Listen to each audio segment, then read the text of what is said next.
बिस्मिल्लाहिर्रहमानिर्रहीम अस्सलामु अलैकुम वरहमतुल्लाहि वबरकातुहू। हाज़रीन व सामाईन, गुज़िश्ता वीडियो के अंदर हमने तफ़सीर महमूद और तफ़सीर मज़मूम के हवाले से गुफ्तगू की थी। आज की इस वीडियो के अंदर हम गुफ्तगू करेंगे कि मुफ़स्सिर के लिए किन उलूम का जानना लाज़मी है। मुफ़स्सिर के लिए कौन-कौन से उलूम जो हैं वो लाज़मी हैं कि अगर वो तफ़सीर कर रहा है, कुरान मजीद की तफ़सीर कर रहा है तो इन उलूम से और इन चीज़ों से वाक़फ़ियत, अबूर हासिल करना, गिरफ़्त हासिल करना इन उलूम के ऊपर उसके लिए लाज़िम है। तो इसमें सबसे पहले आता है कि मारिफ़त क़वाइदुल लुग़तुल अरबिय्या। लुग़ा अरबिया जो लुग़त है, अरबी लुग़त है, उसकी महारत लाज़मी होनी चाहिए।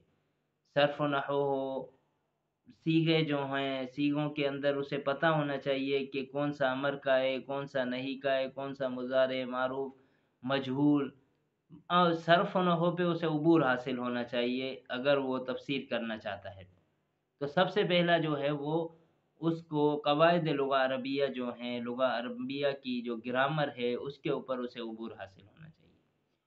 दूसरा जो है उसे इल्मुल बलागा जिसके अंदर इल्मुल मानी और इल्मुल बयान ये दोनों आ जाते हैं। इन पर भी उबूर हासिल होना चाहिए क्योंकि कुरान मजीद के अंदर बहुत सी ऐसी आयत, बहुत से ऐसे अल्फ़ाज़ हैं जो इल्मुल बलागा और इल्मुल बयान से ताल्लुक़ रखते हैं। उसके अंदर तशबीह आ जाती है, उसके अंदर इस्तिआरा आ जाता है, उसके अंदर मुशब्बह आ जाता है। बहुत सी चीज़ें आती हैं जो इल्मुल बलागा और इल्मुल मानी से ताल्लुक़ रखती हैं, तो लिहाज़ा मुफ़स्सिर के लिए इल्मुल बलागा का जानना, इल्मुल क़वाइद लुग़तुल अरबिया उसका जानना भी लाज़मी है और इल्मुल बलागा का। दूसरी बात ये है कि इल्मुल बलागा यानी इल्मुल मानी और इल्मुल बयान के ऊपर मुकम्मल उबूर हासिल होना चाहिए। तीसरा ये है कि मुफ़स्सिर जो तफ़सीर कर रहा है उसे इल्म उसूलुल फ़िक़्ह उसूलुल फ़िक़्ह का इल्म भी उसे उसके पास होना चाहिए ताकि उसे पता चले कि कुरान मजीद की कौन-सी आयत आम है, कौन-सी ख़ास है, कहाँ मुश्तरक है, कहाँ मुअव्वल है, कौन-सी मुजमल है, कौन-सी मुफ़स्सर है, कहाँ पर इबारतुन नस है, कहाँ पर इशारतुन नस है। नेज़ के उसूलुल फ़िक़्ह का इल्म जो है उसके पास होना लाज़मी है, इल्म उसूलुल फ़िक़्ह के ऊपर उबूर होना लाज़मी है, अगर वो कुरान मजीद की तफ़सीर करना चाहता है तो। 3 चीज़ें हो गई कवायद लुग़ा अरबिया, इल्मुल बलागा और इल्म उसूल फ़िक़्ह के ऊपर उबूर उस मुफ़स्सिर को लाज़मी होना चाहिए। चौथी बात जो है वो ये है कि मारिफ़त व असबाबुन नुज़ूल।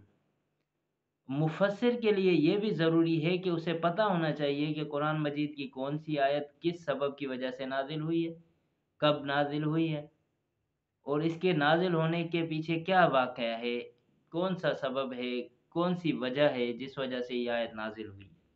तो इसका इल्म भी जो है वो लाज़मी है। पाँचवीं बात ये है कि मुफ़स्सिर के लिए नासिख़ व मनसूख़ का इल्म भी लाज़मी है। उसे पता होना चाहिए कि कौन-सी आयत पहले नाज़िल हुई है, कौन-सी बाद में नाज़िल हुई है। कौन-सा हुक्म जो है वो मनसूख़ हुआ है, कौन-सा बाकी रहा है। पूरे का पूरा हुक्म मनसूख़ हुआ है, कुछ मनसूख़ हुआ है, तिलावत मनसूख़ हुई है या हुक्म मनसूख़ हुआ है। तो लिहाज़ा मुफ़स्सिर को नासिख़ व मनसूख़ का इल्म होना भी लाज़मी है और इसी के साथ-साथ मुफ़स्सिर के लिए ये भी ज़रूरी है कि उसको इल्मुल क़िराअत क़िराअत का जो इल्म है कि कौन-सी क़िराअत है, सहाबी कौन-सा सहाबी, कौन-सी क़िराअत थी, कुरैश की कौन-सी क़िराअत थी, मुख़्तलिफ़ जो क़िराअत हैं, आज भी दुनिया के अंदर मुख़्तलिफ़ क़िराअत जो हैं वो इस्तेमाल होती हैं, जिसे हम कहते हैं कि मुख़्तलिफ़ लहज़े हैं।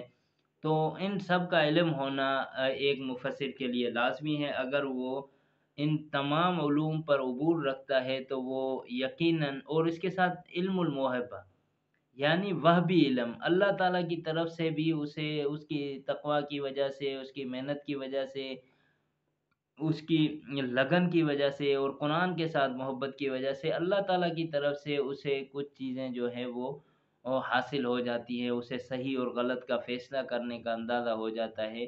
तो ये चीज़ भी उस मुफ़स्सिर के लिए ज़रूरी है कि होना चाहिए। तो लिहाज़ा ये तमाम चीज़ें अगर किसी मुफ़स्सिर के पास हैं और वो मुफ़स्सिर इन तमाम चीज़ों को मद्देनज़र रखते हुए कुरान मजीद की तफ़सीर करता है तो यकीनन वो तफ़सीर जो है वो तफ़सीर महमूद होगी। वो तफ़सीर तमाम के नज़दीक काबिल कबूल होगी और उसकी उस तफ़सीर को मुस्तनद तफ़सीर करार दिया जा सकता है। लिहाज़ा مفسرین کے لیے یہ لازمی ہے کہ وہ ان تمام علوم پر پہلے عبور حاصل کریں اور پھر قرآن مجید کی تفسیر کی طرف جائیں۔ تو یہ تھا قرآن مجید کی تفسیر کرنے والے مفسرین حضرات جو ہیں ان کے لیے کن کن علوم کا ہونا ضروری ہے، اس حوالے سے آج کی گفتگو تھی۔ اگلی ویڈیو تک مجھے دیجیے اجازت، اللہ حافظ۔